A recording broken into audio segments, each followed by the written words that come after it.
Buenas noches. Todo empezó así. Ahí están los famosos colgados. A veces gente muy pobre, a veces gente muy rica. Y la empresa Edenor reaccionó frente a esa situación con una decisión por la cual puso topes en el consumo. Es decir, calcularon este barrio de La Matanza, este sector, este otro y de otros lugares, consume normalmente tanto. Cuando consume un poquito más, presumimos que alguien se colgó y se corta. Y se corta para todos. Se corta para los que se colgaron y para los que pagaban sus cuentas y no se colgaron. Entonces, el segundo acto del drama fue la protesta de los vecinos, que tenemos algunas imágenes de 9 Diario para mostrarles.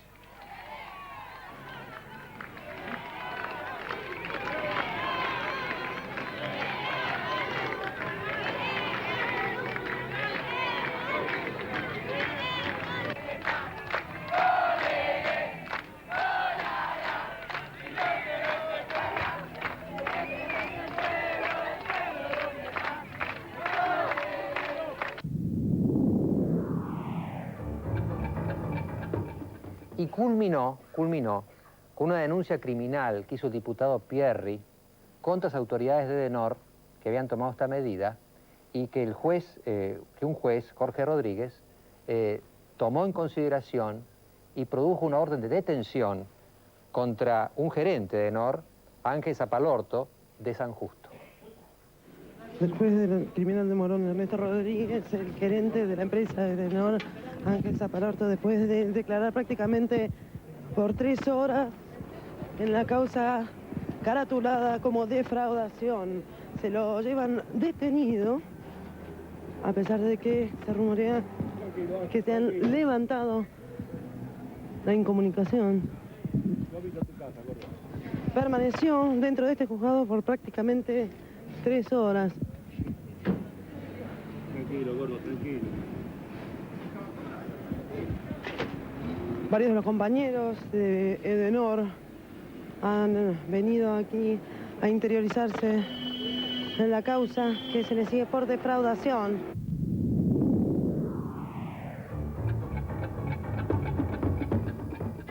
Fue el tercer acto. El cuarto acto se va a desarrollar ahora. Están los vecinos de Matanza, están las autoridades de Edenor, está Pierri, están todos. Vamos a empezar con los vecinos. Yo querría que alguno de ustedes me dijera cómo lo vivieron, qué sintieron. Señora, su nombre y su localización. Mi nombre es Ana María Aro, vivo en Villa Dorrego y soy docente de ese mismo barrio. En el mes de enero comenzaron los problemas con la baja tensión, pero en el mes de mayo se agudizaron con cortes de hasta 24 horas. Esto ha provocado problemas en las escuelas, suspensión de clase, la nocturna, que es secundaria, no funciona, problemas con la alimentación, pérdidas de medicamentos, hay que tirar vacunas porque la salita se queda también sin corrientes y sobre todo problemas de seguridad. Si no, explíquenme esto, que aparte de servir para alumbrarme, me sirve como defensa cada vez que regreso al barrio. Esto es más amplio, hay otros compañeros que pueden ampliarlo. Otro testimonio. ¿Quién levanta la mano? Sí. Señor. Sí, antes que nada, dejar bien alto el prestigio de los vecinos del barrio. Nosotros somos humildes, pero gente de trabajo. No como dice algún medio de comunicación, algún diario hoy, de que somos enganchados. Los que nos movilizamos y los que llegamos a cortar la ruta, previamente hicimos todos los pasos legales correspondientes. Le mandamos alguna carta, documento, con la firma de algunos de los vecinos y entidades del barrio, Sociedad de Fomento y el resto de las entidades de los barrios, a Edenor. Tuvimos una charla con el señor ingeniero González, con el ingeniero González. También fuimos al Consejo Deliberante, donde tuvimos una reunión con presidentes de bloque. Le planteamos el problema. En el día de ayer tuvimos respuesta a través de una sesión especial donde se repudió y se intimó a la empresa. Fuimos a la Cámara de Diputados de la Nación, donde estuvimos entrevistados con la gente de la bicameral que está en el seguimiento de las privatizaciones. O sea, con esto quiero decir que la movilización y el corte de ruta que nosotros hemos hecho, los hemos hecho después de haber cumplido todos estos pasos. La prueba de que no somos enganchados, acá la tenemos, son los recibos. El problema fundamental de todo esto es si realmente el gobierno puede ejercer de contralor de la insensibilidad de esta empresa. Si los usuarios de esta empresa privada, que hace un año ya se hizo cargo y nosotros venimos teniendo problemas desde principio de año, llegando a tener cortes de 24 horas al día, ¿sí? ¿El gobierno cuenta con la posibilidad de hacer de contralor o esta gente va a hacer lo que quiera siempre? Por allí hay un señor. Sí, mi nombre es Raúl Frula, de Villa Dorrego, también de González Catán. Yo lo que quería era remarcar especialmente que más allá de las buenas gestiones y de la buena predisposición de algunos dirigentes, en el caso del diputado Pierri, yo quiero remarcar que todo esto fue la gestión y la bronca y la expresión de la bronca de la gente, que esto me parece muy importante y es la participación de todos los barrios, no solamente el nuestro de Villa Dorrego, sino La Juanita, Latinoamérica, 24 de marzo, la gente de José Ingenieros, todos los barrios de Matanzas fueron protagonistas y la gente fue protagonista. Y esto me parece que es lo más importante en todo este movimiento y por esta insensibilidad de la empresa. Señora. Yo me llamo Alicia Hernández, represento la escuela 173. Yo quisiera hacerle una pregunta a los personales de EDENOR. Si los maestros están para enseñar o para hacer el trabajo de aguatero. En la escuela 173, a la luz de la vela se dio clase. Las maestras, en vez de emplear las 4 horas de clase, empleaban de ir a traer agua en los coches. Está bien que tuvimos respuesta de la municipalidad, de la delegación de Ciudad Evita. Yo quiero saber si en este momento hay alguien que me pueda decir qué educación podemos darle a los niños, siendo de que en una escuela está prohibido lavarse las manos por el corte de electricidad, prohibido funcionamiento del comedor. Tuvimos la fea experiencia que no se pudo cumplir con el comedor en condiciones. En vez de darle una buena alimentación a los chicos de todas las escuelas de Ciudad Evita, se le dieron merienda reforzada. Le explico por qué. Hubo que tirar carne, leche, queso. ¿A dónde vamos a parar? ¿Qué ejemplo podemos dar a la niñez? Señora, la linterna. ¿Usted su linterna cuándo la usa? ¿En qué momento del día?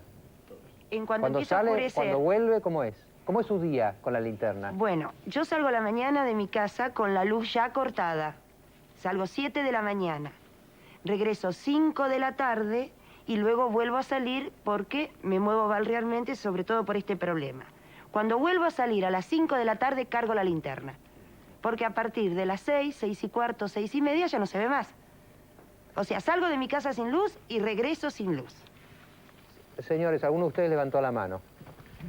Sí, yo quería remarcar que nosotros salimos de nuestro barrio y totalmente a la oscura, ¿no? Por sector. Y nosotros lo que queremos pedir una solución inmediata referente a este problema que nosotros estamos afrontando en este momento. Ya como han expuesto algunos vecinos de nuestro barrio, nosotros le pedimos a las autoridades que nos sigan apoyando para poder solucionar el inconveniente que nosotros tenemos, vivimos alrededor de 25.000 personas en Villa Dorrego. Mi nombre, perdón, no lo dije, me llamo Carlos Roberto Zárate y vivo en Villa Dorrego, nada más. Le doy la palabra a otro vecino. Señor, cortito porque tenemos que ir a un corte. Apellido de Villanueva, soy administrador de uno de los barrios de José Ingenieros. Creo que ya está todo expuesto por los vecinos. Simplemente yo quiero agregar de que en nuestra sala de salud se tuvieron que tirar muchas dosis de vacuna y debido a estos cortes imprevistos de Edenor, la bomba de nuestro barrio no funciona. Son 2.800 habitantes entre los 3 complejos que estamos sufriendo la escasez de agua por el mal funcionamiento de las bombas de la forma que han quedado después de los cortes de luz. La Matanza tiene cerca de 1.200.000 habitantes. En el próximo bloque, la defensa de Edenor.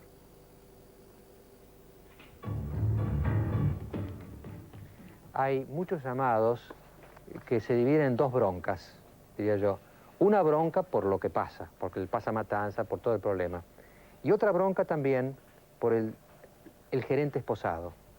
Tengo 2 llamados, por ejemplo, que dicen así. Alberto de Loma de Zamora. Los embajadores que son corruptos no son tratados de la misma manera que este hombre que quizá no tiene nada que ver.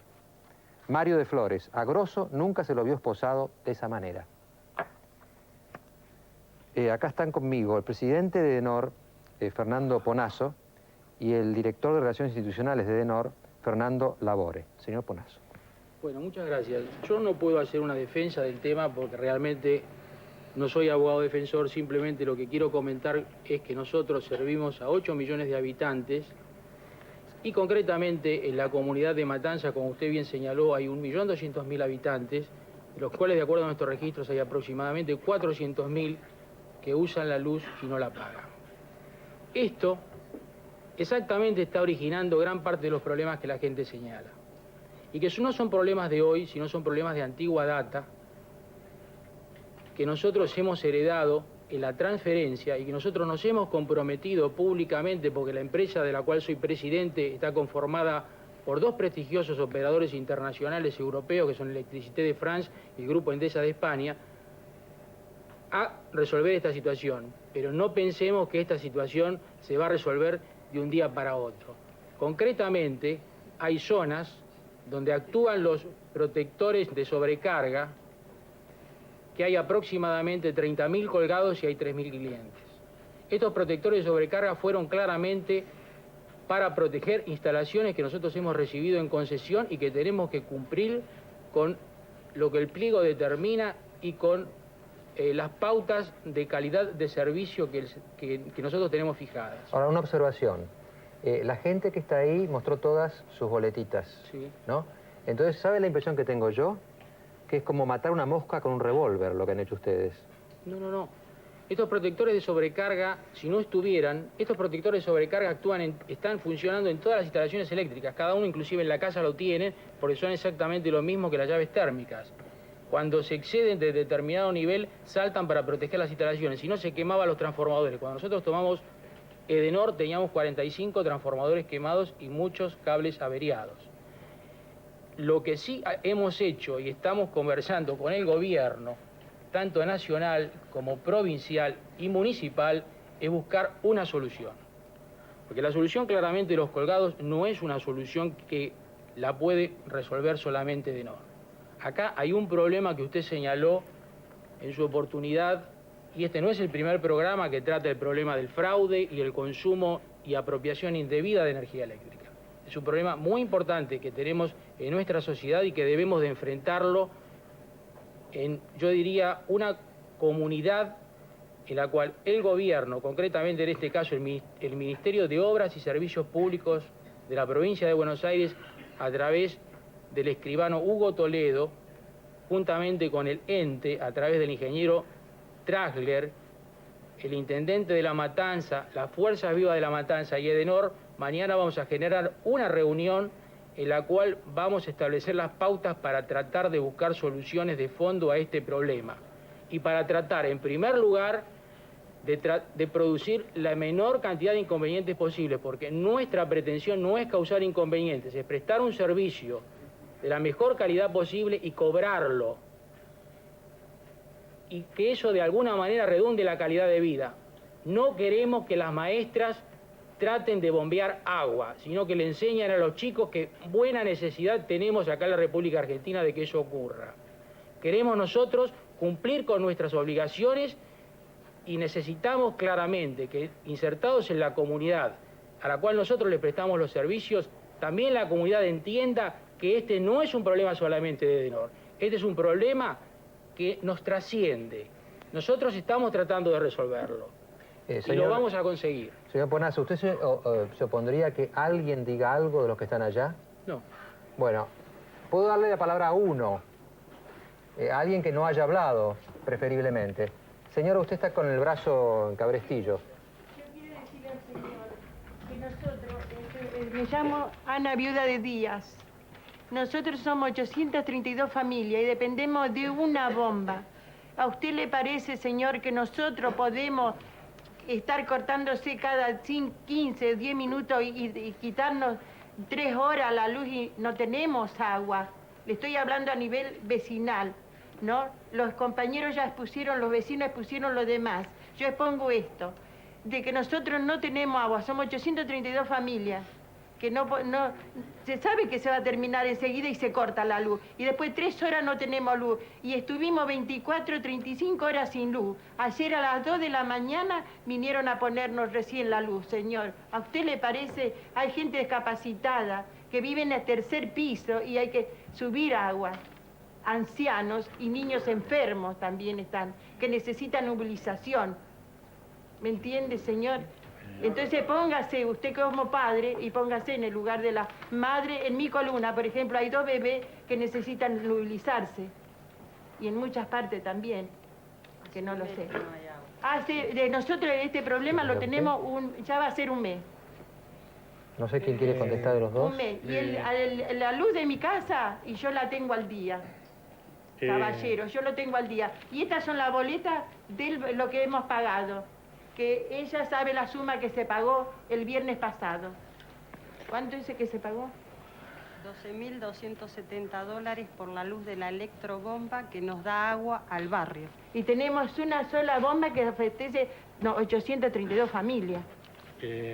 Yo comprendo perfectamente su problema. No crea que nosotros somos insensibles. Estos protectores no fue para que ustedes estén pasando esto. En realidad fueron protectores para proteger las instalaciones y los clientes. Les voy a poner un ejemplo cercano. Hay un barrio que todos ustedes deben conocer que se llama La Juanita, que está en la localidad de La Ferrer. Hay un señor de La Juanita. En De la Barca y Lavallol hay un transformador de Edenor. El día martes, ese transformador lamentablemente fue saboteado. Hoy, por no tener la protección esa que nosotros colocamos, hace pocas horas se quemó. ¿Se dan cuenta? Es decir, cuando se quema un transformador, necesitamos como mínimo 48 horas para reponerlo. Esto no es un atentado a la comunidad. Como decía, no. Señores, Vamos a ordenarnos. Vamos a ordenarnos, vamos a dejarlo terminar. Yo lo que diría es lo siguiente. Acá se está viendo a un equipo técnico que está protegiendo las instalaciones para que no se produzca este deterioro que yo les comenté como un enemigo. Es todo lo contrario. Esto no persigue, ni ayuda, ni mejora, ni disminuye el fraude. Para nada. Discúlpeme. Sí, cómo no. Me preocupa la inversión que han hecho. Esto es lo que nos preocupa a todos los vecinos. Desde que tomaron la empresa, desde que compraron la empresa. ¿Qué inversión hicieron? Porque sabemos la facturación que sale del barrio, de cada uno de nuestros barrios. Pero esto nos preocupa seriamente porque no hubo ni reparación de cables, no hubo ni cambio de transformadores. Y yo creo que el eje de toda esta discusión y de todo este problema pasa por la inversión que han hecho. No han hecho absolutamente ninguna inversión, señores. ¿Me permite? Les voy a pedir que hablen de uno por vez. Usted planteó un tema de la inversión, veamos qué dicen ellos de la inversión. Mire, el doctor Ponarzo recién comentó, cuando recibimos la empresa teníamos más de 40 transformadores quemados. Hoy no tenemos ninguno quemado. Teníamos más de 400 cables averiados entre media y baja tensión. Hoy no tenemos ninguno. Hemos hecho un plan verano que insumió cerca de 5 millones de dólares. Tenemos un plan en marcha en este momento cercano a los 100 millones de dólares para atender no solo a mejorar la calidad de servicio, sino también a un incremento de la demanda. En obras de infraestructura, en el corto plazo, no se pueden tener grandes logros. Pero no le quepa ninguna duda, acá hay un ente regulador que nos está controlando, que hay normas precisas que nosotros tenemos que cumplir. El problema no pasa de inversión. Vamos a... Señor, el de la Juanita, tiene la palabra de la Juanita. Hable. Sí, no se ponga nervioso, hable. Sí, correcto. No estoy nervioso, sino que... No, que tiene que estar nervioso. Póngase nervioso. Necesitaba hacer uso de la palabra. Bueno, rápido. Soy secretario general del Complejo Educacional Cristo Viene, dependiente de la Asociación de la Iglesia Evangélica Cristo Viene de La Matanza, el barrio La Juanita, La Ferrer. Al margen, director del periódico La Palabra de La Matanza. Yo les digo lo siguiente, a nosotros nos han hecho hacer una inversión que sale de los límites de lo que nosotros podemos conseguir a través de los aranceles que se cobran, mínimos de 19.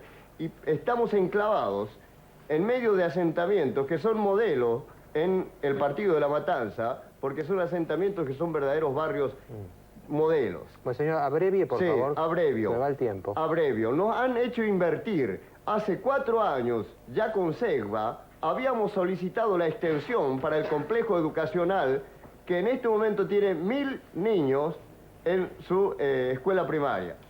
Vamos a la escuela secundaria y en este momento Edenor nos hace a nosotros colocar, incluso para trifásicos, porque así entendió el técnico que tenía que ser, y estamos colgados nosotros, señor, somos colgados, enganchados, porque no podemos dejar de prestar un servicio a la comunidad como nosotros entendemos que estamos haciendo, porque a Edenor no se les ocurre ir a hacernos la conexión. Señora, yo voy a dar una última, para usted hace tanto que pide la palabra que no quiero que deje de decir lo suyo. Gracias. Álvaro Sonce de Villa Dorrego. Ustedes hablan, la empresa Edenor habla de fraude. Y yo digo, ¿fraude a qué? Cuando los vecinos han ido a solicitar el medidor, hace más de 6 meses que están esperando que se les dé una respuesta, por sí o por no. Hay vecinos que le vienen facturas 0. Hay vecinos que les vienen facturas con valores estimativos. Entonces yo pregunto, ¿eso es fraude o eso es mala atención de la empresa? La gente quiere pagar, no quiere robar la luz, pero hay gente que no encuentra otra forma de abastecerse. La iluminación es un derecho que nosotros creemos que tenemos ganado. Además, el alumbrado público no pasa por el barrio. Creo que pasa por otros canales. Tampoco lo tenemos. Nada más. ¿Quién quiere contestar? No, permíteme un segundo. Yo creo que muchas de las cosas que acá se están diciendo son correctas y tienen razón. Pero acá hay que asumir una realidad. El estado en que las compañías fueron transferidas fue pésimo. Y es muy difícil que ni nosotros ni nadie pueda de alguna manera revertir las cosas en lo inmediato. Lo que vamos a hacer concretamente, y en ese sentido, es que me parece que la actitud del gobierno de la provincia ha querido participar en este problema juntamente con el municipio, juntamente con ustedes y juntamente con nosotros, y sentarnos a discutir adultamente este tipo de problemas y buscarle un encuadre y una solución, en el corto y en el mediano plazo. Pero tenemos que asumir que lamentablemente el servicio estaba siendo prestado en pésimas condiciones y la electricidad es un derecho, pero también es un recurso escaso que hay que administrarlo sabiamente. La Argentina tuvo durante determinados periodos, y yo recuerdo haber tenido que estudiar con velas en la década del 50, y hace poco tuvimos que asistir a cortes de luz. Entonces, de alguna manera, tratemos de no volver a eso, tratemos de adultamente organizar esta situación, y en eso estamos, y creo que ustedes también. Y vamos a encontrar una solución, pero no busquemos soluciones mágicas porque no las hay. Acá claramente estamos enfrentando problemas que pertenecen y que hemos heredado y que vienen de antigua data, y lamentablemente... Segba no nos cortaba la luz. No nos hacía esto, Segba. Perdón, vamos a ordenar un poco las cosas. Diputado Pierri, ¿qué tiene que decir usted de todo esto? Bueno, yo creo que realmente es injustificable la posición de la empresa. Creo que se ha actuado con irresponsabilidad. Creo que estamos asistiendo a una metodología que yo la denominaría perversa. Aquí no se ha dado una explicación concreta y seria de por qué se le ha cortado la luz a la gente que ha pagado. Esto es lo que yo digo. Entonces, podemos hacer 1000 explicaciones técnicas, podemos hacer muchas explicaciones, pero lo concreto es que la empresa, cuando se hizo cargo, debía de conocer perfectamente en qué condiciones se encontraba la red. Ahora no podemos empezar a dar explicaciones para atrás. Entonces creo que hay que avanzar en la idea de respetar primero a la gente y después actuar. Lo que se ha hecho creo que es alevoso, creo que se ha hecho con total irresponsabilidad. Por eso yo he planteado una denuncia penal ante el juzgado criminal, porque esto ha sido una lisa y llana defraudación a la gente. Yo voy a terminar este bloque, antes de algún comentario que quiero hacer, haciéndole 2 preguntas a Fernando Ponazo. La primera sería si usted reconoce que fue un error lo que se hizo con toda esta gente. Y la segunda, si usted está dispuesto realmente a hablar con ellos, ¿cuándo, en qué momento y dónde? Respecto de la primera, nosotros estamos cumpliendo con las condiciones del pliego. Ahora, si eso de alguna manera implica que haya cortes de luz, habrá que conversar con el ente. Y en esos términos me remito. Y en cuanto a la responsabilidad o irresponsabilidad del manejo empresario, para eso está el Ente Nacional de Regulación Eléctrica. Y respecto al conversar con la gente, mañana tenemos una reunión a las 12 en La Plata, en el Ministerio de Obras y Servicios Públicos, que está organizando concretamente el escribano Hugo Toledo. ¿Pero con quiénes se van a ver mañana? Bueno, mañana va a estar entiendo que va a estar el intendente de La Matanza, va a estar el agente del ente de regulación provincial, va a haber gente de la comunidad de La Matanza, que está convocando concretamente el gobierno de la provincia y nosotros, para poder entrar a conversar acerca de estos tipos de problemas. En 50 segundos, su reflexión y mi comentario. Hay una cantidad de llamados, gente que dice que ha pagado, que no quiere sufrir esto, que paguen los que no pagan, etc. Gente que critica a la empresa y gente que incluso lo critica a Pierri. Yo querría recordar solamente, en 12 segundos que tenemos grabados ahí, que este tema ya se trató en este programa el 14 de febrero del 93. Los cortes y la gente que se colgaba.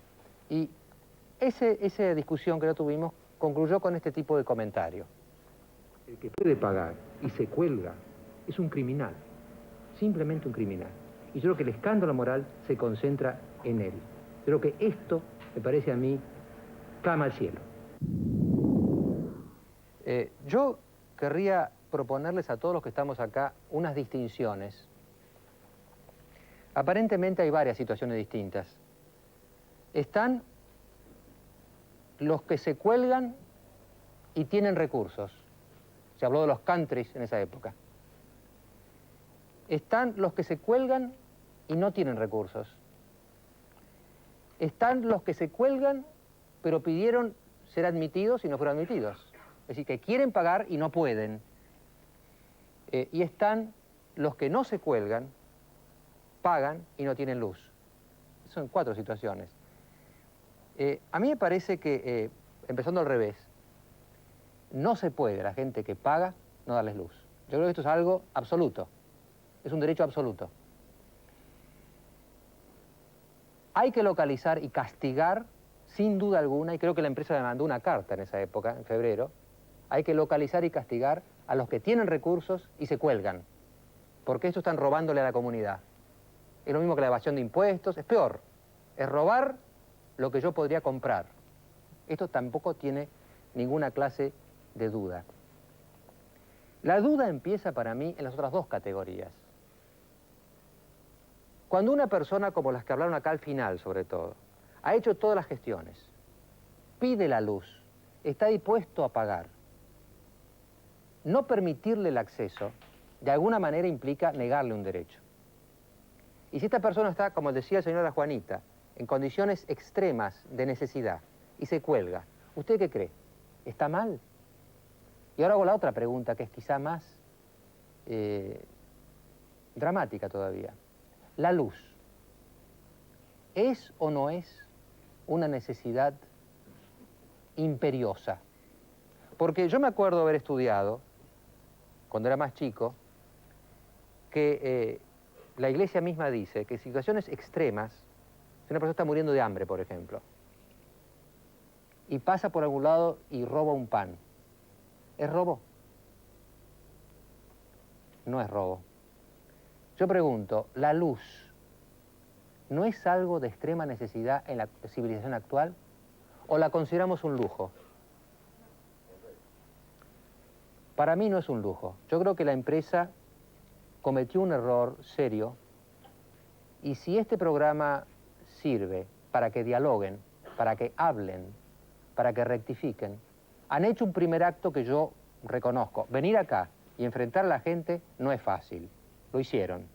La gente se portó muy bien, está con bronca, están nerviosos, pero se comportaron civilizadamente. Esto tiene que ser revertido, tiene que ser conversado. Hay como demasiadas injusticias en este tema para quedarse tranquilo.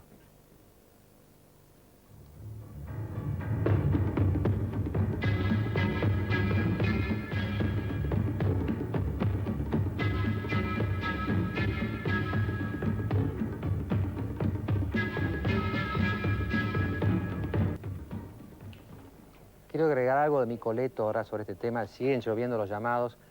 Se están viendo la gente de Denor con los vecinos ahí por ahí, en el lugar del estudio estuvieron viendo. Yo creo que cuando uno se equivoca, tiene que rectificar y tiene que hablar.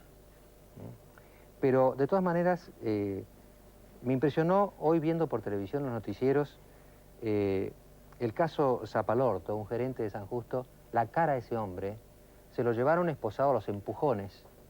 Y hay unos cuantos llamados, sé que a la gente le ha impresionado. Este hombre, que quizá no es una autoridad importante de la empresa, en fin, yo sentí piedad. Ahora, mientras seguimos pensando este tema, hay otro debate de por vista. Este es el libro de Mario Vargas Llosa, El pez en el agua, que ustedes habrán visto y que él ha venido a presentar a la Argentina. Es un libro fascinante que uno se lo traga. No en 5 minutos porque es largo, pero en fin, se lo traga. Y me pareció que era más interesante para el público no hacer un bloque de elogio a Mario Vargas Llosa, así, decirle qué grande sos, porque es grande, es un gran escritor. ¿Quién lo va a negar? Basta leer esto o cualquier otro de sus libros. Sino ponerlo un poco frente a dos periodistas severos, diría yo, que hicieron los deberes, leyeron el libro y tienen, no sé si llamarlos objeciones o preguntas picantes. Magdalena Urrijesú y Horacio Berbisky. De manera que él mismo, yo le dije, mire que viene Bravo el asunto, dijo, me encanta que venga Bravo. Magdalena. Bueno, no es cuestión de agredirlo, pero yo me acordaba de una cosa que usted contaba, Vargas Llosa, en su libro, esa emoción que usted tuvo cuando vio la plaza San Martín, ¿se llama? San Martín, que sí. es un poco la plaza de Mayo de ustedes, ¿no? Bueno, y donde está la misma estatua de San Martín que la he visto aquí en Buenos Aires, ¿no? Me parece que fue un doble vaciado, uno para Buenos Aires y otro para Lima. Bueno, eran justamente otros tiempos para nuestros países posiblemente. Cuando usted la vio llena en un determinado momento, en donde usted pensó que políticamente podía tener un futuro en Perú, usted en algún momento dice que usted soñó con poder hacer una Suiza, ¿no es cierto?, de Perú, es decir, volver o iniciar una vida diferente para sus conciudadanos.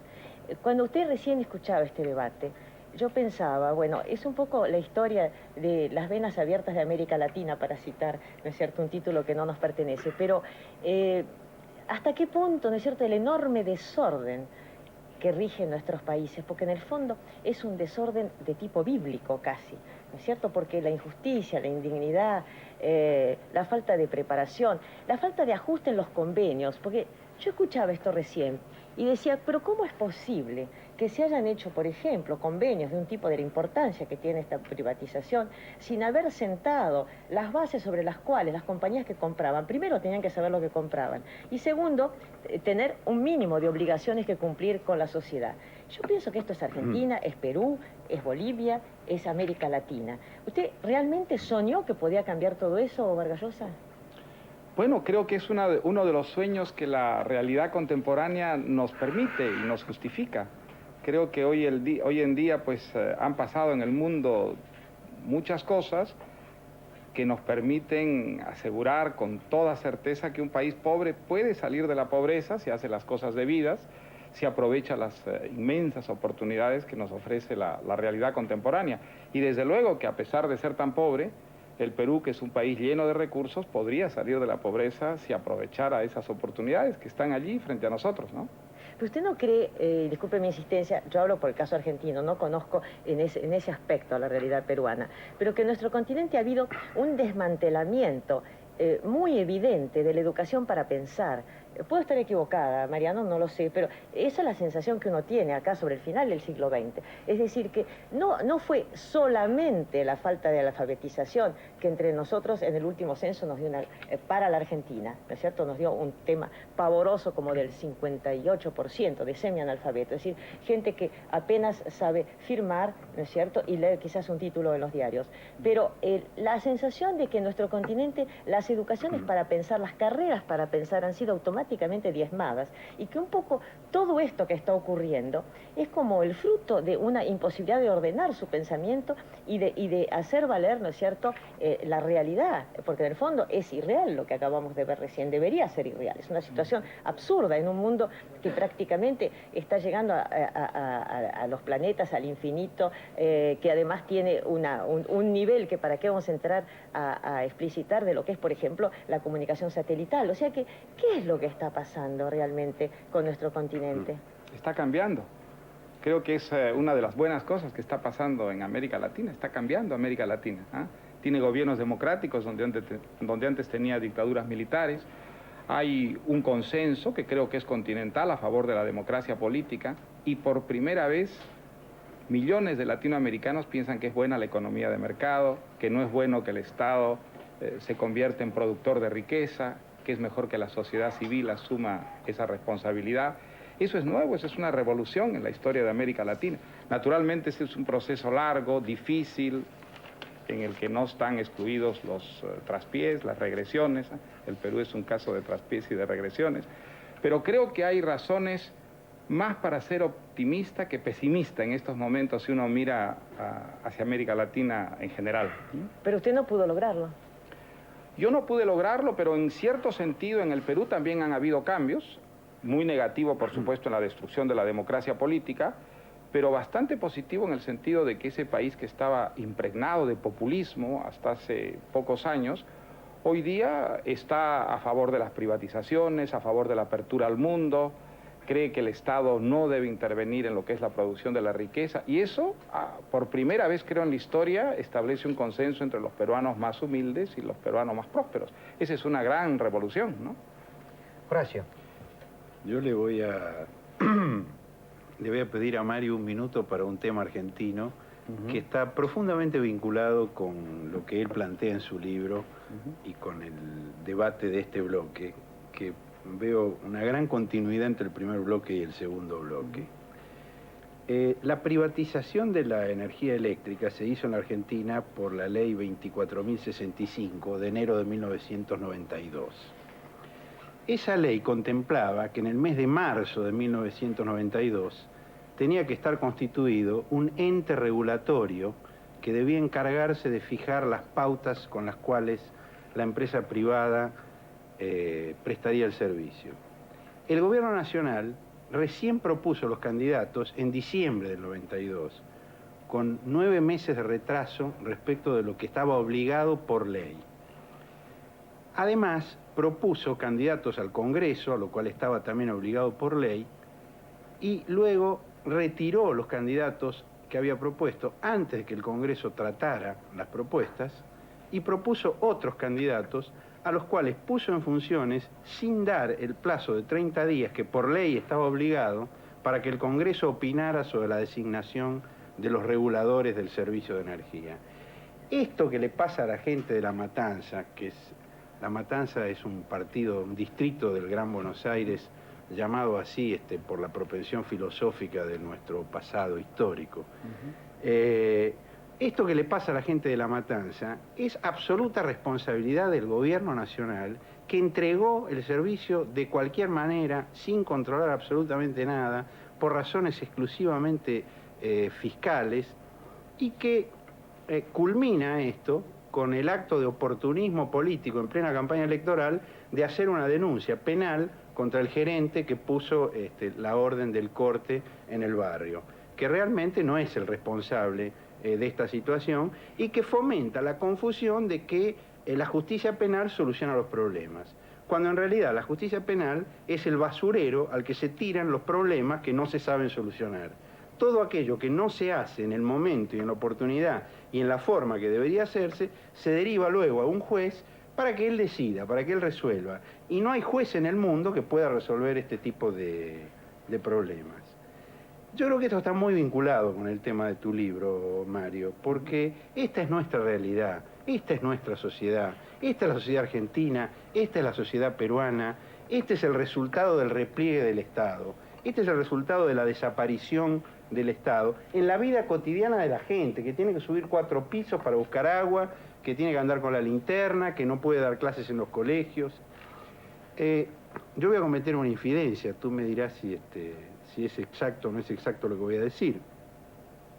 Me han contado que has estado en una reunión en un instituto de economía liberal de Buenos Aires, donde has sido muy atacado. SEADE, donde has sido muy atacado por plantear la defensa de la enseñanza primaria, pública, obligatoria y gratuita que hay en la Argentina.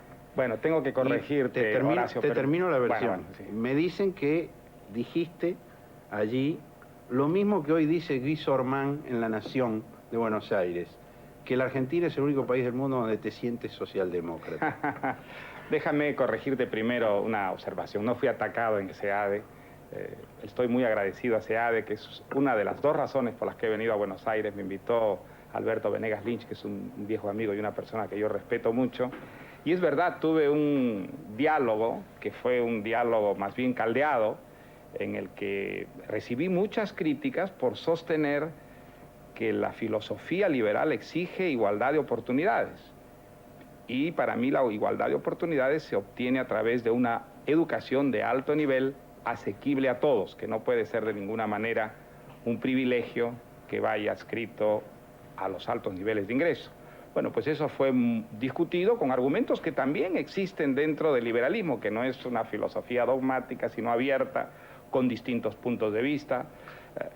Y es verdad que bromeando dije que me hacían sentir en un momento dado un socialdemócrata, pero déjame decirte también que me impresionó mucho el altísimo nivel de las personas que participaron en ese debate y sobre todo la extraordinaria desenvoltura con el pensamiento liberal. Creo que en pocos lugares del mundo hay una ciudadela de liberalismo tan absolutamente bien informada como creo que es SEADE, ¿no? Ahora, en la lectura de tu libro hay un párrafo que a mí me interesó mucho cuando hablas de tu adolescencia y planteas tu primer noviazgo. Hay un párrafo donde dices, enamorarse no tenía nada que ver con el sexo.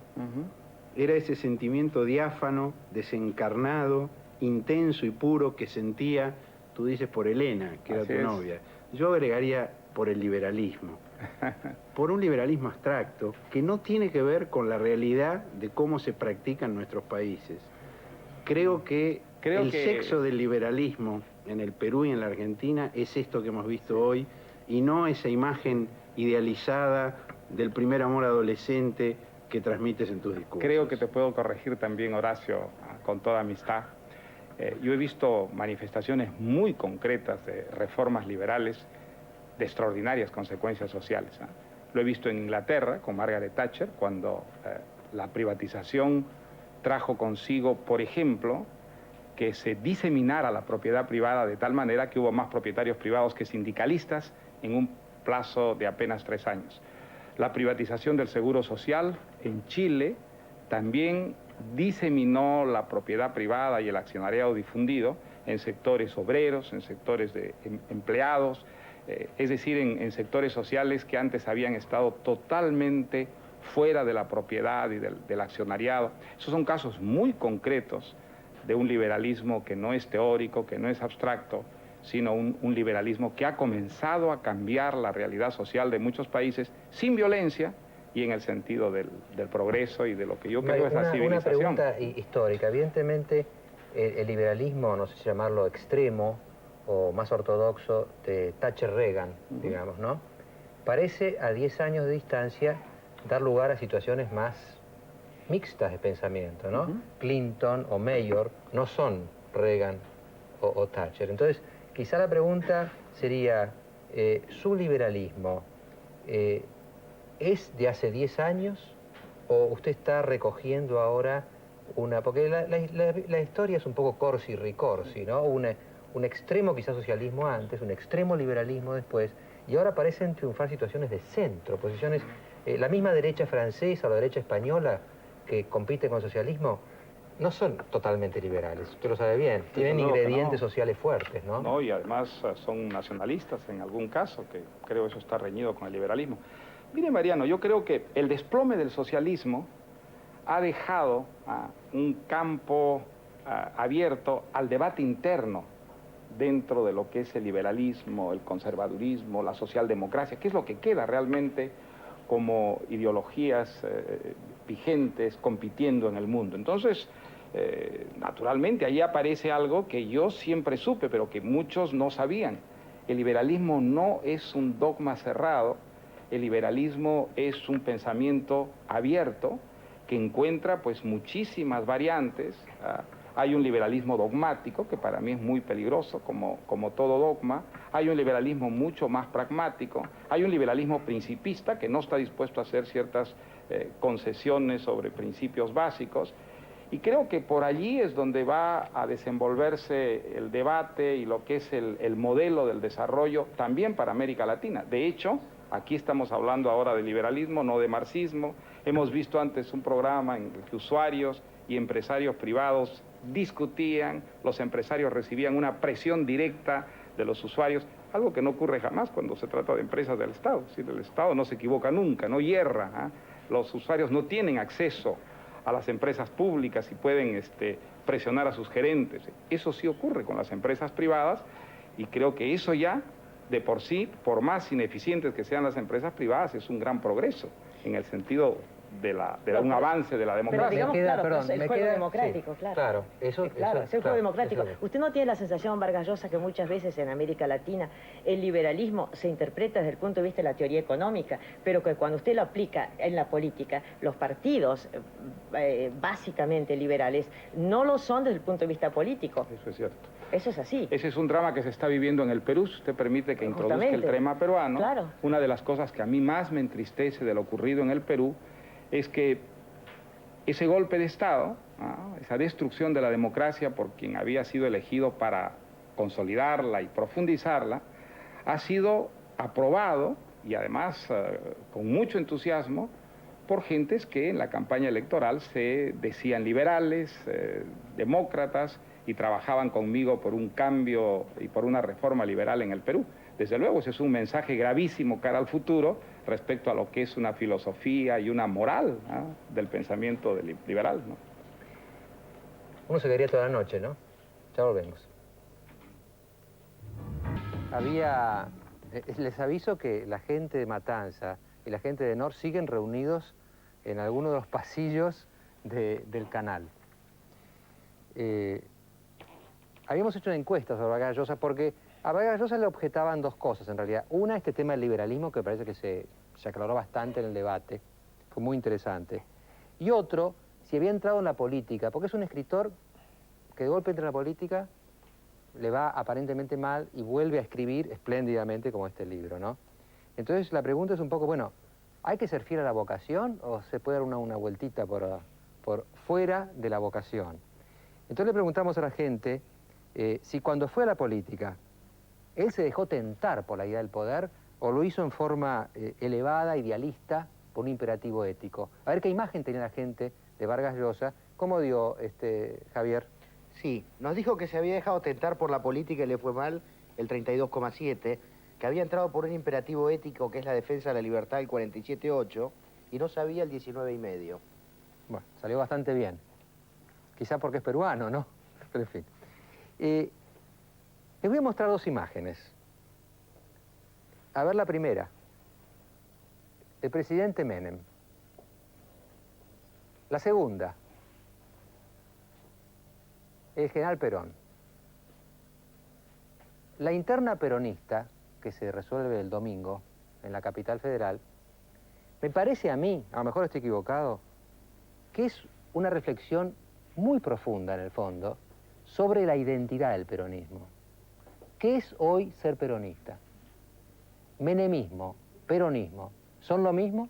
Es decir, ¿el menemismo es la continuación del peronismo o hay un desvío histórico de lo que fue y quiere seguir siendo por lo menos parte del peronismo?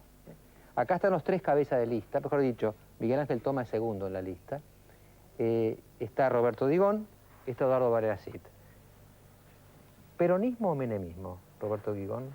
No, yo creo que hay diferencias que se van notando después de 4 años de gobierno, tanto en el orden local del partido metropolitano como también en el orden nacional. Y creo que muy claramente, yo quiero definirlo en una frase, cuando uno ve que el hombre está al servicio de la economía y no la economía al servicio del hombre y el hombre al servicio de la sociedad, evidentemente esto marca una diferencia filosófica e ideológica entre el peronismo y el menemismo. Miguel Ángel. Yo diría, para ser muy terminante, peronismo, pero con una cuestión que me parece importante engancharlo con lo que vimos en el bloque anterior, Mariano, que es este debate acerca del sentido social o no que tiene el sentido del cambio al que América Latina avanza. Y yo creo que en ese marco, los peronistas fuimos de alguna manera precursores, es decir, le colocamos toda la preocupación por lo social que las estructuras rígidas del dogmatismo liberal impedían que pudieran extenderse en el contexto social. El peronismo, más allá de que se lo quiera a veces etiquetar como menemismo, otras veces como corporativismo, u otras veces como fascismo, como se intentó a lo largo de la historia, es en el fondo la expresión de una identidad histórica nacional, donde la cuestión de lo social ha sido siempre la temática de fondo. En el mundo al que marchamos, ineludiblemente después de la caída del muro, después de la desaparición de la Guerra Fría, a partir de la internacionalización de la economía, nosotros, los peronistas, venimos a colocar en América Latina el antecedente, pero también creo que la actualidad de la preocupación por lo social. Eduardo, Varela Cid. Yo, si me permite, Mariano, voy a cambiar un poquito el eje. Yo soy peronista, apoyo el proyecto del presidente Menem, pero creo que acá estamos en vísperas de tener que hacer una gran revolución. La revolución es ética. Yo creo que la revolución ética tiene que ver con las inversiones, con el crecimiento, con bajar la democracia a la gente, con encontrar la forma de levantar las reservas morales de la sociedad. En Argentina se hacen 8 veces más cesáreas que en Alemania, y esto no es porque los médicos, las mujeres sean diferentes, sino porque los médicos son diferentes. Por consiguiente, yo creo que el peronismo tiene una gran deuda en la capital federal con la sociedad, que tiene que ver un poco con el debate de que si el modelo de Menem es bueno o es malo, con que quizá quién será el mejor candidato a presidente en el 95, pero sobre todo hay que juzgar la administración del Partido Justicialista que se vino haciendo hasta hace muy poco tiempo. Hay que decir, ¿se continúa con esta conducción dentro del Partido Justicialista o nosotros hacemos una revolución ética? Lanzamiento indispensable para que el peronismo pueda volver a ser ganador. Yo le pregunto a usted, ¿cómo hizo de la Rúa para ser ganador en el radicalismo? Primero venció a Nosiglia, era un modelo.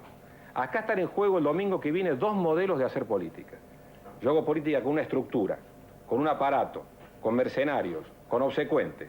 O hago política con ideales, con mística y con un mensaje y sin dinero. Acá lo que está en juego el domingo que viene, ¿con cuánto dinero hace falta para dar una interna? ¿Cuántos carteles hay que hacer? ¿Hay que alquilar 2.000 taxis para el domingo que viene o la gente va a ir sola a votar? Y ese es el desafío de nuestra lista. Nosotros no tenemos un solo taxi. El peronista que quiera cambiar la conducción del distrito tendrá que tomar el colectivo, ir a pie, ver en el diario si lo publican, porque todavía creo que no lo han publicado, dónde tiene que votar, buscar por su apellido cuál es su mesa y ahí emitir su opinión. Yo les pediría ahora, o les solicitaría, el que quiera decirle algo al otro, que se lo diga. No, yo, mira, creo que en esto es ocultar nada más que en el peronismo de la capital federal el problema. Yo creo que es un problema mucho más concreto. En la capital federal, uno entrando en cualquier bar, en cualquier confitería, en la calle, ve a cualquier hora de la noche chicos de 3, 4, 6, 7 años pidiendo limosna, personas ancianas durmiendo en Plaza 11, en La Recoba, por todo este lugar. Esto creo que es una deuda del peronismo muy clara. Van 4 años de gobierno. Si acá en esto nos callamos la boca y decimos, sí, bueno, acá hay una transformación de la sociedad y esto es realmente un gesto totalmente inhumano, bueno, el peronismo lo que tiene como principio es el ser humano. Y esto es lo que estamos reclamando acá. Claramente de que acá no hay, es un capitalismo deshumanizado el que estamos planteando y un proyecto deshumanizante. Entonces, acá lo que planteamos es filosófico e ideológico, no es un problema que el gobierno nacional no tiene nada que ver con el gobierno de la metrópoli. El gobierno nacional presenta y plantea y pone hombres en la capital federal, no dejando crecer al peronismo de la capital federal y cómplice del vaciamiento que se ha hecho en la municipalidad de la ciudad de Buenos Aires. Tercer presupuesto del país, 2.800 millones de dólares, y que realmente en este momento es una vergüenza como está la ciudad de Buenos Aires. Entonces, una cosa está concatenada con la otra. No es una cosa, es decir, lo que pasa en el partido es una historia y lo que pasa en el resto del país es otra. Acá hay funcionarios que no tienen la mínima sensibilidad con la gente. Es decir, se ufanan de hablar, hablan todos los días, hablan, parece que tuvieran 2 bocas en lugar de 2 oídos. No escuchan y hablan por todos lados y no tienen la mínima sensibilidad con la gente. Yo creo que este es un problema humano y el peronismo, cuando pierde como esencia al ser humano, creo que ha perdido la esencia y la filosofía de ser peronista. Yo quiero compartir un aspecto de lo que dice Roberto Digón, con el cual además tenemos una larga militancia en común. En 1985, recuerdo, compartimos incluso la misma lista de diputados. Y él hace un diagnóstico, y en el diagnóstico, esto es en lo que ocurre, comparto. Donde me voy a permitir disentir, con todo el respeto que tengo por Roberto, es en que me parece que ve el horizonte con demasiado poca posibilidades de transformación. Yo creo que está muy claro para la gente que esto que hemos vivido es una primera etapa. Hemos recibido un país, y no voy a remitirme atrás con esta maniobra de echar la culpa a los demás, simplemente a manera de refrescar, que estaba al borde de la disolución, una situación política y económica realmente caótica. Era imposible hacer demagogia, hubiera sido cómodo por ahí, pero muy cortoplacista. Había que tomar medidas duras, que llevaron un tiempo su implementación. Y cometimos errores, Mariano. Lo que vimos hoy acá, con los vecinos de La Matanza, es porque hicimos la transformación del Estado sin un know-how, sin un conocimiento, porque estábamos aprendiendo sobre la marcha. Pero logramos, gracias a ese esfuerzo, gracias a esa tenacidad y a esa firmeza, donde Menem tiene una enorme cuota de responsabilidad positiva, logramos determinados puntos a partir de los cuales es posible, sí, avanzar en la resolución de lo que plantea Roberto y que comparto. Pero lo que sí tenemos que tener en claro es que esta es la diferencia que hay entre el peronismo y el liberalismo. Esta es la diferencia que hay entre el peronismo y el radicalismo. Nosotros no vinimos a administrar la crisis. Tampoco, como quieren algunos, queremos detener la situación actual en la estabilidad como un logro en sí mismo. Queremos agregar a partir de la estabilidad, sin ponerla en riesgo, todo lo que hace al mejoramiento de la calidad de vida, precisamente a superar lo que Roberto señala como diagnóstico. Él lo ve como que no es posible por este camino. Yo me juego a que por este camino es el único posible si no nos dejamos tentar por los cantos de sirena que nos dicen esta ya es la panacea, manténganse así, hagan un país para 10 millones de argentinos adentro y 20 afuera. No, eso no es peronismo. Pero creo que el camino para lograr el país que queremos es profundizar con sentido social y colocarle todo lo que le falta todavía a este modelo que sin duda mucho ha hecho por el país y por los argentinos. A mí la sensación que me da, nos quedan muy pocos minutos, pero les quiero transmitir mi sensación oyéndolos. No sé si interpreto a la gente que está del otro lado. pero quizá otra gente también esté pensando lo mismo, que es esto. Acá hay dos lenguajes. Es decir, yo no sé si están dando un mensaje unitario, diría yo, en dirección del televidente, sino que me parece que, por lo menos lo que dicen sobre todo Digón y Tomás, es distinto, Miguel Ángel. Creo que están hablando de cosas distintas. Totalmente. ¿Estás de acuerdo que hay dos lenguajes? Son dos formas distintas de hacer política. Nosotros, por ejemplo, tenemos una grave situación. La lista celeste no tiene fondos. Nosotros, todo el discurso de Miguel me parece correcto, yo gran parte lo comparto, pero tiene poco que ver con lo que está pasando hoy, mañana y el domingo que viene en la capital federal. Pero, o sea, la igualdad de oportunidades. De los problemas de los políticos, no debería haber igualdad de oportunidades también, por ejemplo, para que la gente elija de distinta manera.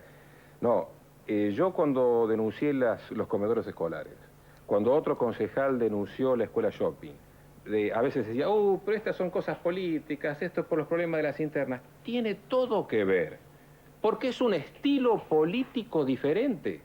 Concurrir a una interna con 1 millón de pesos o concurrir a una interna con 50.000 pesos son dos cosas totalmente diferentes. Salir a la calle con ideas o salir con una estructura piramidal de un jefe que para mantener esa estructura, ¿cómo le explica a la sociedad de dónde sacó el dinero? Son dos estilos totalmente diferentes. El resto del discurso me parece correcto, un poco abstracto. Hoy, en víspera del domingo, si me un poco permitís, abstracto. ¿sabes qué? No, mira, Eduardo, yo quiero ser muy concreto en esto. Hay una tendencia, y se ve en las encuestas, al descreimiento en la dirigencia política. Obvio, sí.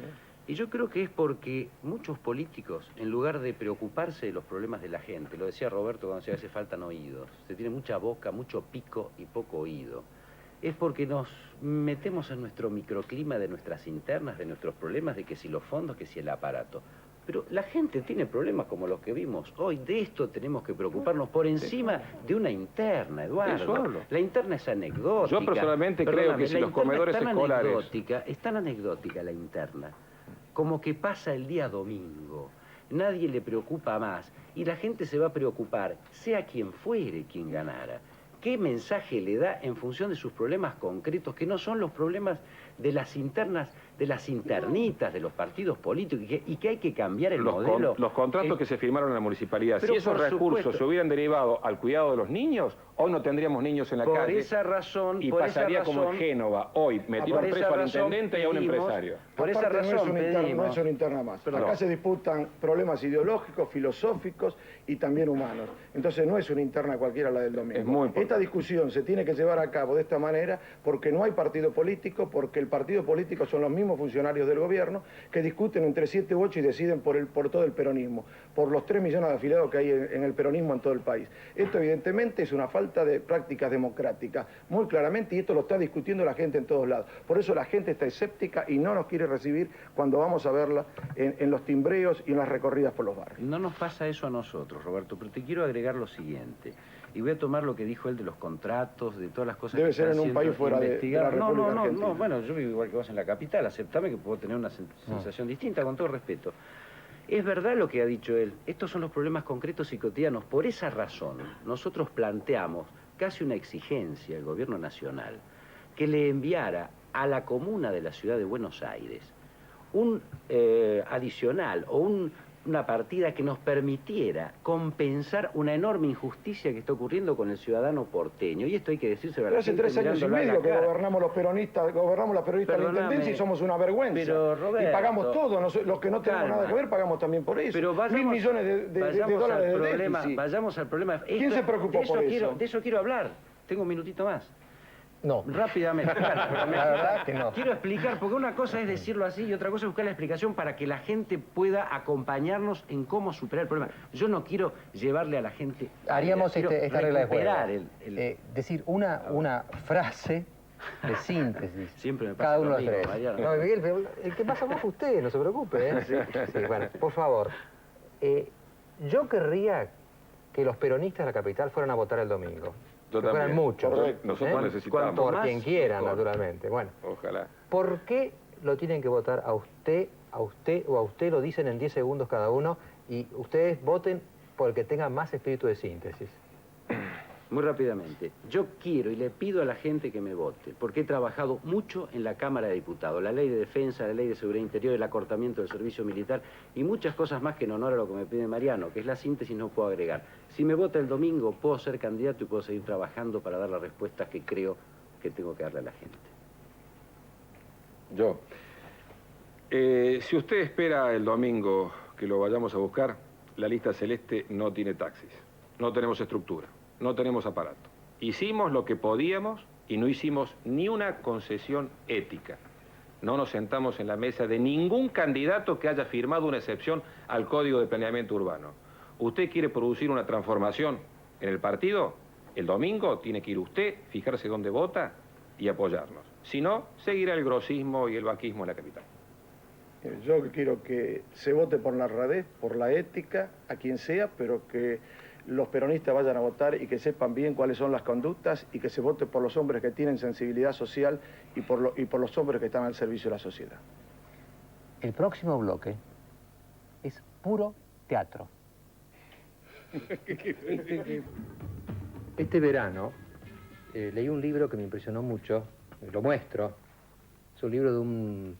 ¿Dónde lo muestro ahí? Es un libro de un experto norteamericano, se llama Kaufman, sobre tragedia y filosofía. Es decir, el teatro y la filosofía en Grecia, que es donde nacieron los dos. Nació el teatro y nació la filosofía. Y la teoría es que el teatro genera en el espectador una catarsis, que quiere decir purga. Es decir, nosotros vivimos la vida, cada uno vive su vida, la siente, pero de golpe se la proyectan afuera, la condición humana, se la ve, y generalmente en situaciones límite, donde aparecen las grandezas y las miserias del ser humano. Y uno al verlo afuera de sí mismo, se identifica con lo que está pasando y de alguna manera aprende la vida. Es como que en lugar de vivirla, la ve. Y entonces cuando sale del teatro, es distinto, sabe más, es más sabio.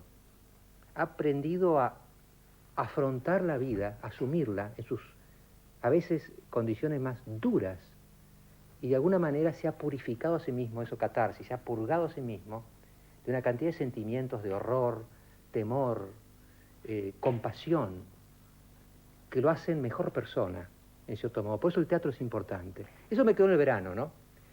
Pero la última semana tuve la oportunidad de vivir dos experiencias, una ayer y otra hace algunos días, donde vi teatro, pero teatro. La semana pasada, hace justamente una semana, fui a ver teatro griego. Vinieron acá los griegos y lo hicieron como lo hacían los griegos, se presume, ¿no? Y veíamos escenas como estas, por ejemplo.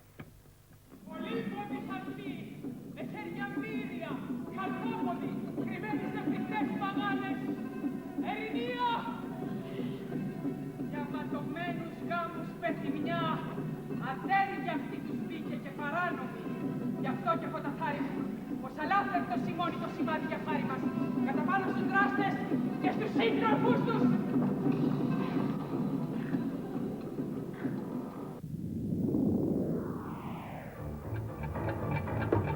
Era la tragedia Electra. Saben que Electra es la que venga a su padre Agamenón, muerto por su madre Clitemnestra, y ella mata a su madre con Orestes, con su hermano, vengando a su padre. Es un Hamlet como al revés, en que el protagonista es femenino en lugar de masculino, diría yo. Y lo que ustedes vieron ahí es la maravilla del coro. En el teatro griego hay actores y hay 12 mujeres atrás que entran, salen, hablan, hacen como la conciencia o lo que retumba de lo que está pasando en el escenario. Bueno, salí de ahí viendo realmente, como aplicando el libro. Y ayer hice la segunda aplicación del libro. Fui a ver Escenas de la vida conyugal de Bergman, representado por estos dos, no sé, no puedo llamarlos simplemente actores, ¿no? Estos dos grandes actores.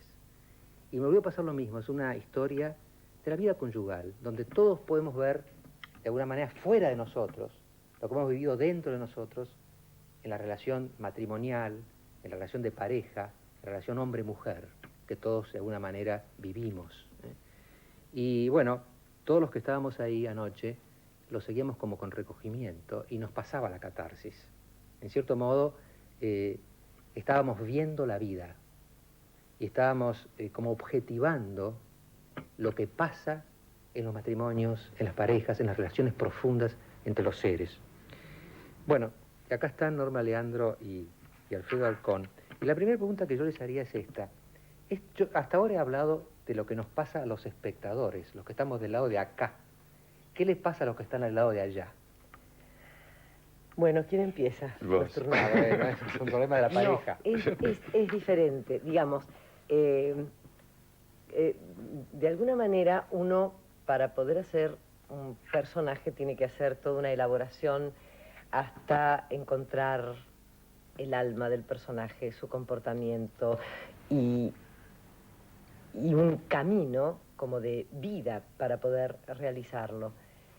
En la medida en que lo está realizando, la diferencia es que como uno no lo está viendo, la diferencia con el espectador, lo está viviendo, también se produce una catarsis, pero de una manera diferente.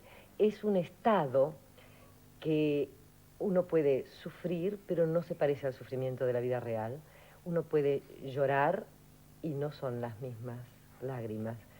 Y los momentos de diversión son similares, pero no son iguales que los de la vida real. Y cuando uno termina de actuar, tiene la sensación de plenitud, de alegría, de un poco, si vos querés, lo que vos estabas diciendo con respecto al público, una sensación de no salís igual de la función que como entraste. Eso también le pasa al actor.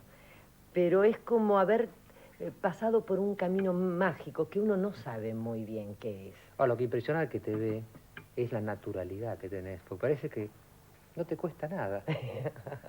¿Te cuesta? Bueno, hay todo un trabajo de elaboración. En la elaboración está el trabajo. Cuando uno ya lo está haciendo en el escenario, no, ya no cuesta trabajo. Ya no pensás, ni siquiera te acordás de la obra. Vas, abrís la boca y sale. Como si vos te propusieras ahora cantar a Rorró mi nene, ya no tenés que pensarlo, sino que lo cantás y te sale, pues es algo tan incorporado en uno. Entonces uno en ese momento lo vive. Es otra forma de vida, ¿viste? Como los sueños que no se parecen a la vida de uno, pero es la vida de uno también. La del escenario no es la vida de uno, pero también es la vida de uno. Es rarísimo. Sí, es así. Yo sabía que iba a hablar poco este hombre. No, porque ella habla muy bien, de verdad. Yo me envidio a la gente que tiene... Yo te escuchaba ahora hablar lo de los griegos. No es fácil hablar sobre el teatro griego en tan poco tiempo, bueno, escribir un libro.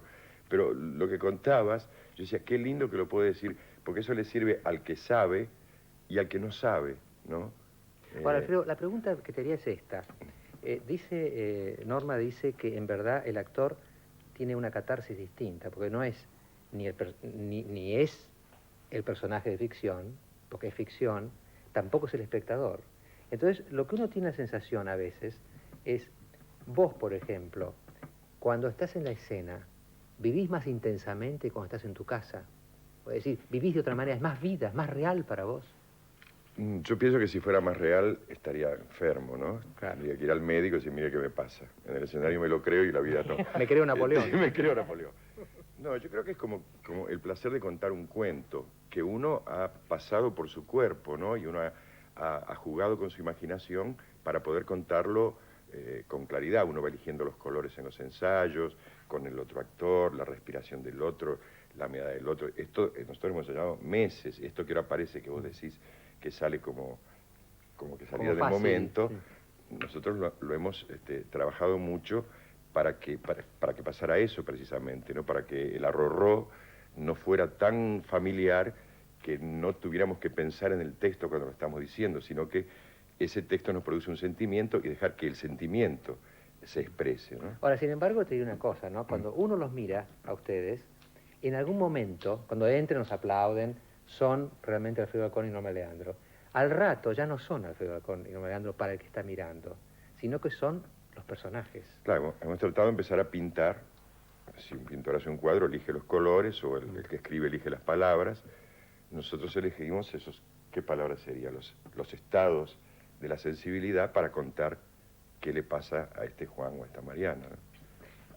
una yo no lo cosa- cuento sí. tan claro como vos, pero es algo así No, lo que pasa. Claro, no, porque yo digo, la mirada del espectador no te convierte en el personaje en cierto modo, no te... Sí, pero El los dos espe- estamos sí. jugando. El espectador juega a creer que yo soy Ray Lear, pero sabe que no soy Ray Lear, pero juega. Por eso el teatro tiene esa maravilla de que el espectador también tiene que ser creador. Claro. Es decir, una película es un objeto, por lo tanto uno no lo puede modificar.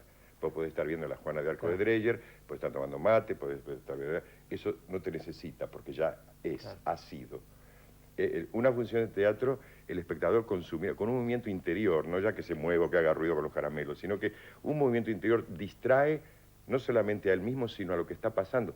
Te manda o no... Una energía enorme. Energía de la creer, batalla. ¿no? De creer en Es el decir, que cuento. no cabe un teatro sin espectadores. No existe. El espectador es parte del El teatro. espectador creativo, ¿no? sí. Porque a veces Que la palabra... acompaña, que claro, vos sentís. ¿Y vos sentís eso. ese clima? ¿Lo sentís? Totalmente. Pero no ves a nadie, Sí. ¿no? No ves a nadie, pero sentís Porque los focos, ¿qué te exactamente... pasa con los focos?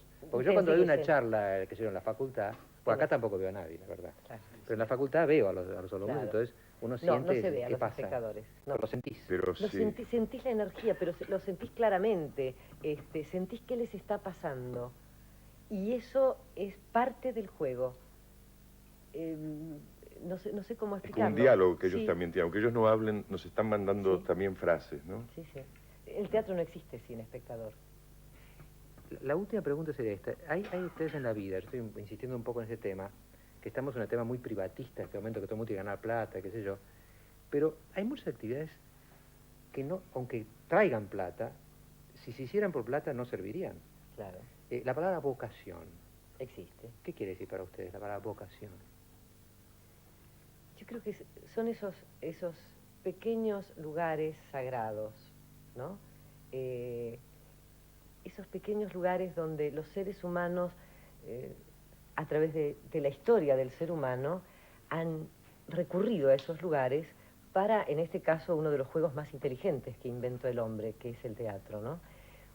Si uno se acerca a esos lugares que de por sí están llenos de las mejores intenciones de los seres humanos, de los que escribían para esos teatros, de los que actuaban para esos teatros, de los viejos chamanes que hacían sus representaciones.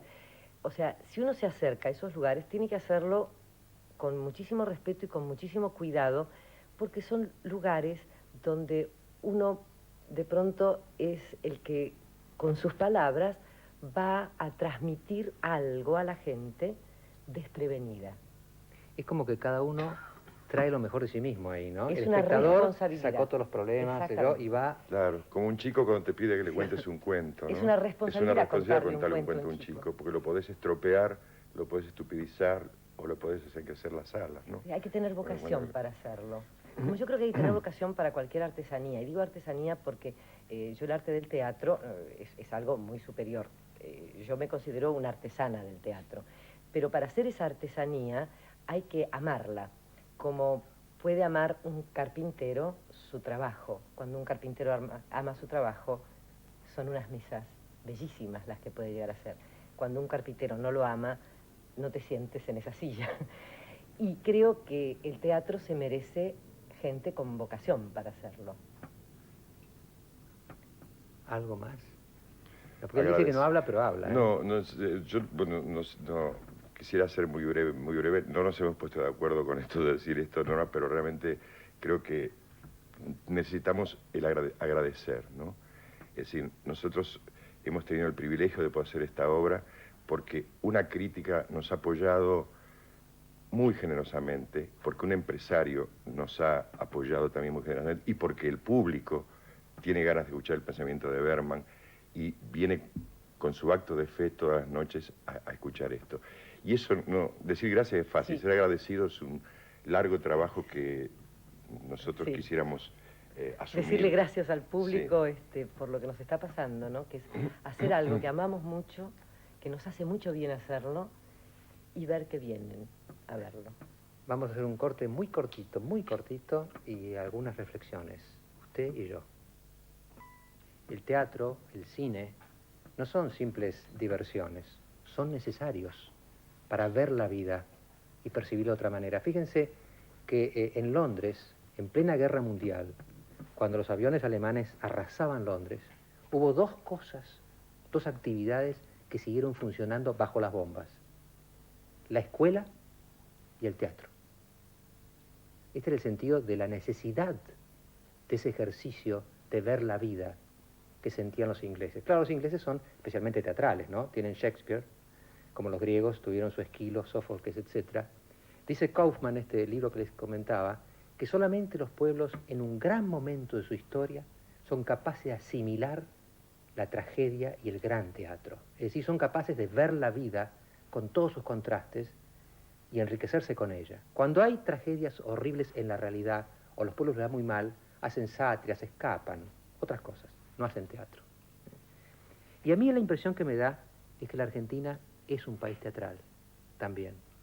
Fíjense que nosotros estamos haciendo un cine muy avanzado, estas cosas que pasan, donde están ellos, y otras obras de teatro.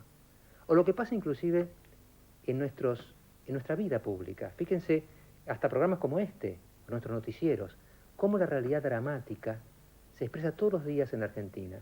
Y el que la mira de alguna manera también como algo que le pasa a otros, casi como una ficción en la pantalla, pero que lo purifica y lo hace mejor, lo convierte en una persona mejor.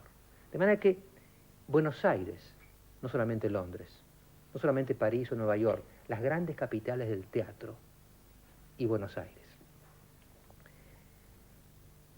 Tengo un pequeño tape de 30 segundos sobre lo que ellos hicieron un ensayo antes de mostrar la obra, y quiero que lo vean para redondear el bloque. Ella me enseñó una cosa muy importante que yo no sabía. Me enseñó a gritar y a pelear. Hasta me dejó que le pegara, pobrecita. Sí, de verdad, yo no sabía que yo era capaz de esos impulsos. Si te contara las cosas que hice, no me creo. ¿Estoy hablando mucho? No, bueno, por lo menos eso te pone buen humor, ¿no? Te resumo. Desde que me ofrecieron esa cátedra estoy loco de contento.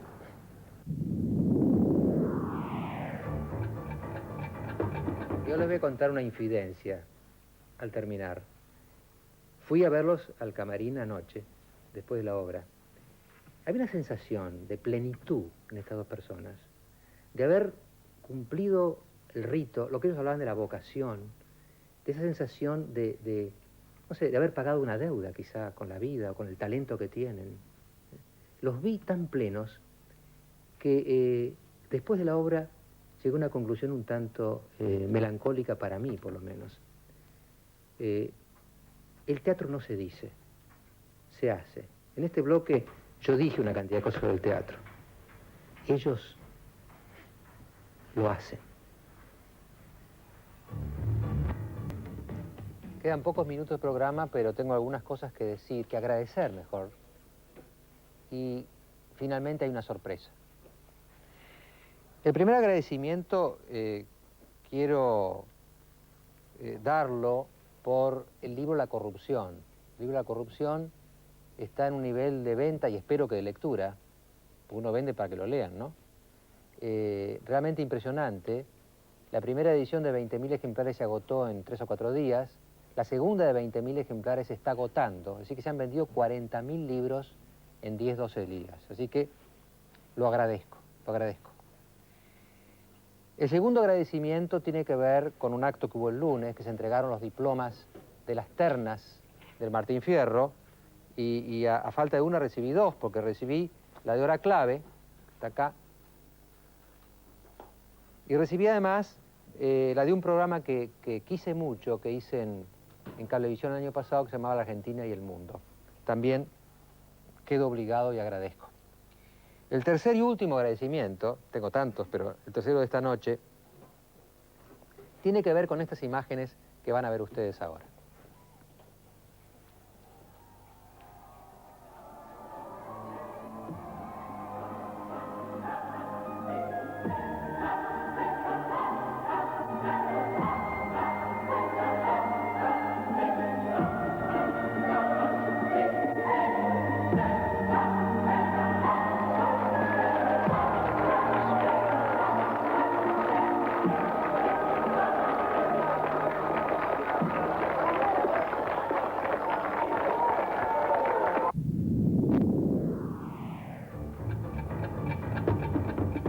Son de la película La Misión, que dicho sea de paso, la música de este programa la sacamos de ahí, un poquito cambiada. Estuve en Misiones este fin de semana y le agradezco mucho a toda la gente que me trató también ahí, la gente de Canal 12, que hicimos un programa mano a mano con usted, que es allá, a Gonor Puerta, que me recibió tan bien, y a la gente de Misiones en general. Pero sobre todo lo que les agradezco es que recorriendo Misiones, esa provincia tan especial, con tantos grupos étnicos distintos, estuve en un pueblo ucraniano, por ejemplo, como Apóstoles, llegué a las cataratas, y en el trayecto, pasando por misiones jesuíticas, por eso quería mostrar eso, se ve algo notable que pasó en el tiempo. Cada pueblo jesuítico eran 4.000 guaraníes y 2 sacerdotes. Eso era el pueblo. Si no había coacción, ¿qué hubo? Además, todos los capiteles están a veces esculpidos por jesuitas y a veces por guaraníes. Me explicaron que los guaraníes son un pueblo místico, quizá por las cataratas o por las bellezas inenarrables que los rodean. Y cuando vinieron estos otros místicos, hubo una simbiosis, un encuentro, hubo un matrimonio espiritual de 2 culturas y se produjo esta especie de unión entre algunos misioneros como misioneros y algunos misioneros como guaraníes. Y esta sensación mística lo va uno envolviendo hasta que llega a las cataratas. Hay el lado brasileño, el lado argentino, el lado brasileño se las ve de arriba, antes de que caigan, todo el panorama. Pero el lado argentino, uno se pone abajo y siente ese golpe del agua, esa fuerza tremenda de la naturaleza. Lo sentí también con los glaciares en el sur, por ejemplo. Y ya quizás influido por esa simbiosis mística de jesuitas y guaraníes, y al pie de la catarata, cuando caía y cuando sentía mi pequeñez, uno siente ahí la mano de Dios.